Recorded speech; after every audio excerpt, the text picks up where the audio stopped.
নমস্কার, আমি জ্যোতিষ শাস্ত্রী শ্রী সনাতন বলছি।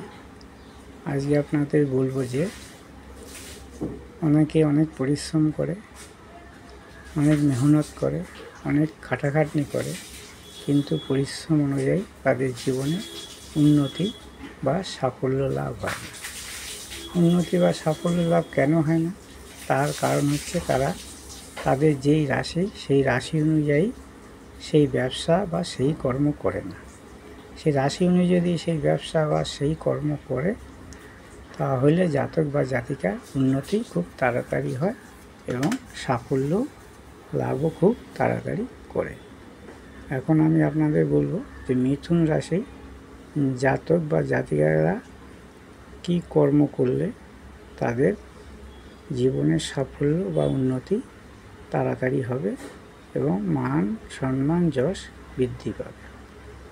এখানে মিথুন রাশির কর্ম, এখানে যারা মিথুন রাশি চাকরিজীবী হন, তারা যদি অ্যাকাউন্টের কাজ, ব্যাংক অ্যাকাউন্ট, ব্যাংকে, পোস্ট অফিসে অ্যাকাউন্টের যাবতীয় কাজ যদি এরা করে, তাহলে এদের উন্নতি খুব তাড়াতাড়ি হয় এবং খুব তাড়াতাড়ি সাফল্য লাভ করে।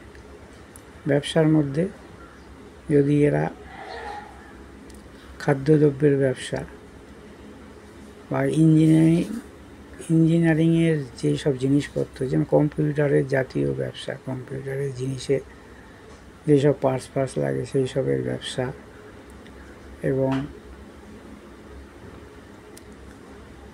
আপনার নানা রকম এইসব মনোহারি ব্যবসা, স্টেশনারি গুডসের ব্যবসা, বইয়ের ব্যবসা,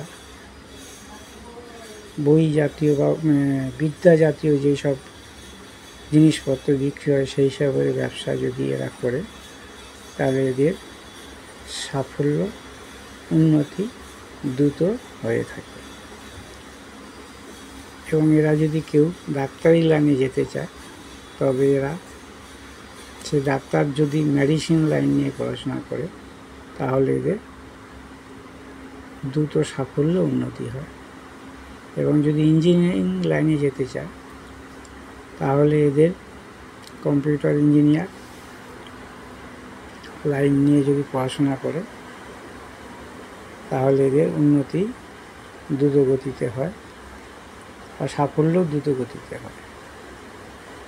এবং মিথুন রাশির যদি ব্যবসা বলা হয়, তো বিভিন্ন ধরনের ব্যবসা আছে মিথুন রাশির জন্য। মিথুন রাশির লোকেরা আপনার রেডিমেড ব্যবসাও করতে পারে। মিথুন রাশির লোকেরা খাদ্যদ্রব্যের ব্যবসা করতে পারে। মিথুন রাশির লোকেরা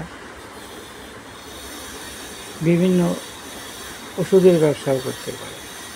এইসব ব্যবসা যদি করে, তাহলে এদের দ্রুত ফলাফল লাভ হয় ও দ্রুত উন্নতি হয়।